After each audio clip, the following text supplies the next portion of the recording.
Mula sa original na 13 weeks na usual na haba ng isang season ay extended ng ilang linggo ang hit reality show ng GMA at ABS-CBN Studios, ang Pinoy Big Brother Celebrity Collab Edition. Mula nga nang umere ito noong March 9 ay hindi na ito nawala sa trending topic sa X at gayon din sa trending video sa YouTube, Facebook at TikTok. Parati ring panalo sa ratings ang TV broadcast nito sa GMA Channel 7. Kahit late na itong umeere kapag weeknights at early prime time naman kapag weekend. Mula sa 100,000 views ngayon ay umabot na sa mahigit 400,000 views ang pinagsamang live concurrent viewers nito sa Kapamilya Online Live at Kapuso Stream. Sa pagpasok nito ng 14th week ay hindi na ito mapapanood tuwing linggo dahil nakatakdang umere na ang season 7 ng The Clash.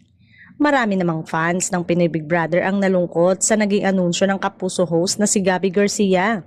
Pero paglilinaw ng ABS-CBN Studios, bago pa umere ang Pinoy Big Brother Celebrity Collab Edition sa GMA, ay nakaschedule na talagang umere ang The Clash sa linggo.